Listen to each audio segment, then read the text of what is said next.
रमजान के मुक़द्दस महीने का आगाज हो चुका है। साल के 12 महीनों में रमजान के महीने को मुस्लिम समुदाय में बहुत खास माना जाता है। इस महीने में चांद दिखने के बाद तमाम मुसलमान 29 या 30 दिन रोजे रखते हैं और 5 वक्त की नमाज अदा कर अपने रब की इबादत करते हैं।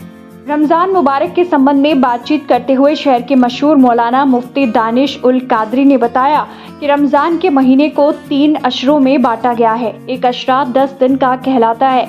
इस तरह से रमजान में 3 अशरे होते हैं। पहले 10 दिन यानी पहले अशरे को अल्लाह की रहमत का अशरा माना जाता है, दूसरा अशरा मगफिरत का और तीसरा अशरा जहन्नम यानी नर्क से आज़ादी का माना जाता है। रमज़ान के महीने में मुसलमान नमाजों के साथ ही अपने पैसे की ज़कात भी निकालते हैं और ज़रूरतमंद लोगों की मदद करते हैं। मुफ्ती दानिश ने बताया कि आजकल लोग अपने पैसे की ज़कात तो अदा करते हैं मगर वे ज़रूरतमंद लोगों तक नहीं पहुंच पाती। रमज़ान में घरों और हॉल में तरावीह की नमाज अदा करने के सवाल पर मुफ्ती दानिश ने कहा कि मुसलमान को चाहिए कि वो तरावीह की नमाज मस्जिद में ही अदा करे, ना कि मस्जिदों के अलावा कहीं और। मुफ्ती दानिश मस्जिदों में तरावीह अदा ना कर हॉल या घरों में तरावीह अदा ना करने के लिए कुछ लोगों को जिम्मेदार मानते हैं। उनके मुताबिक कुछ लोग अपने आराम की वजह से अपने घरों पर तरावीह कराते हैं, इससे बचना चाहिए और तरावीह मस्जिद में अदा करनी चाहिए।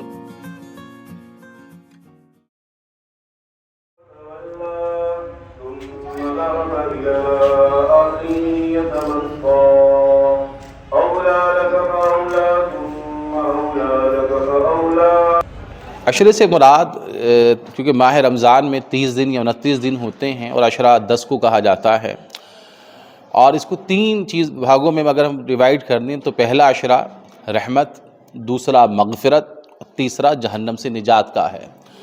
जब इब्तिदाई रमज़ान है तो अल्लाह की खूब रहमतों का नुज़ूल होता है। लोगों के घरों में आप देखेंगे कि बड़ी खुशहाली आ जाती है, दस्तरखान वसी हो जाता है, तो ये अल्लाह की रहमत को होता है। जब दूसरा अशरा आता है तो अल्लाह तबारक व तआला गुनहगारों की बख्शिश और मगफिरत फरमाता है। और तीसरे अशरे में कि जो लोग जहन्नम में जा चुके हैं, जहन्नम में पड़े होंगे, अल्लाह तबारक व तआला रोज़ेदारों की दुआ से और अपने फ़ज़ल से उन्हें जहन्नम से निकाल कर जन्नत अता फरमाएगा। पहली चीज़ तो ये समझ लीजिए कि ज़कात का रमज़ान से कोई ताल्लुक़ नहीं है।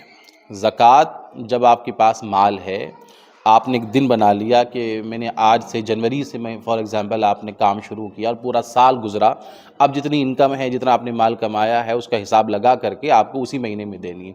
मगर आम तौर पर मुसलमान ज़कात रमज़ान में देते हैं क्योंकि वो ज़्यादा सवाब क्योंकि रमज़ान में होता है तो दिया जा सकता है। मगर अगर किसी पर पहले फ़र्ज़ हो रही है तो वो रमज़ान का इंतज़ार ना करके या किसी मुस्तहिक़ को ज़रूरत है कि आपको लग रहा है कि बेचारा परेशान अब है, अस्पताल में अब पड़ा हुआ है, तो अब आप उसके रमज़ान का इंतज़ार करेंगे कि भैया रमज़ान से पहले नहीं दूंगा, तो अल्लाह नियतों को देखता है। आपको रमज़ान से पहले भी वो रमज़ान से बढ़कर सवाब अता करने पर कादिर है। और जो प्रोफेशनल्स आपको बाहर नज़र आएंगे, फ़कीर, मांगने वाले, चंदे वाले, इनसे ज़्यादा ज़रूरी है कि आप अपने रिश्तेदारों का ख्याल कीजिए।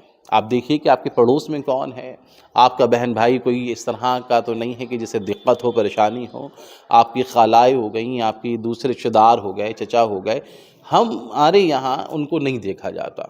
हम वहाँ ज़कात देते हैं, ऐसी फाउंडेशंस बनी हुई हैं कि क्योंकि आपका फ़ोटो खींचना होता है वहाँ पर, या आपकी जो है बड़ी वाह की जाती कि साहब इन्होंने इतना डोनेट किया है। तो उससे ज़्यादा कहीं ज़रूरी है कि जो आपके करीबी रिश्तेदार हैं आप पहले उनको अदा कीजिए। रमज़ान के अलावा मस्जिदें आम तौर पर आबाद नहीं होती जितनी आबाद अब हैं, यानी कम लोग आते हैं बिना रमज़ान के। तो अगर हमने अपने घरों में ये सारी चीज़ें शुरू कर दी तो जो रमज़ान की रौनकें हैं वो भी ख़त्म हो जाएंगी। दूसरी चीज़ कि घरों में करने का मकसद क्या है, तो इस पर जो मैंने गौर किया वो ये है कि जो साहिब हैसियत लोग हैं वो चाहते हैं कि उन्हें कहीं ना जाना पड़े, उनका अपना स्टैंडर्ड उन्हें मेंटेन करना है कि साहब हम क्यों जाएं कहीं पर, हम तो घर पे ही अपनी तरावी कराते हैं, लोगों को दिखाना भी होता है। दूसरा ये कि बहुत ज़्यादा कारोबार उनका है तो बोले भैया 3 दिन के अंदर ही 10-10 पारे पढ़वाओ और इसको छुट्टी करो माज़अल्लाह। तो हमारे यहाँ ऐसे लफ्ज़ इस्तेमाल होते हैं कि जो गुस्ताखी का सबब बनेंगे, क्योंकि कुरान छुटकारा पाने की या निपटाने की चीज़ नहीं है। इससे तो कुरान अल्लाह का कलाम है तो उससे तो फैज़ हासिल करना चाहिए। تو میں ان لوگوں سے اپیل کروں گا کہ جو مسجدوں میں ہو رہی ہیں وہیں تراویح میں پڑھیے. اگر آپ پوری نہیں سن پا رہے ہیں، آپ کو لگتا ہے کہ میں 10 پارے 5 پارے ہی سن پاؤں گا، اس کے بعد میری مصروفیات ہیں، تو تراویح اپنے گھر پہ پڑھ لیجیے. جتنا قرآن سنیں گے آپ، اللہ اتنا تو ثواب آپ کو عطا فرمائے گا. مگر جب 10 اور 7 8 قرآن کے پاروں کی تلاوت ہوگی تو اس میں اکثر یہی ہوتا ہے کہ پیچھے والے حافظ صاحب سے چاہ رہے ہوتے ہیں کہ جلد سے جلد پڑھیں. تو جب وہ جلدی پڑھتے ہیں تو تلفظ اور اس کی ادائیگی اور اس کے معاملات خراب ہوتے ہیں، اور قرآن ترتیل کے ساتھ نہیں پڑھا جاتا. اور جب قرآن ترتیل کے ساتھ نہیں پڑھا جاتا تو ایسا قرآن پڑھنا پھر حرام ہوتا.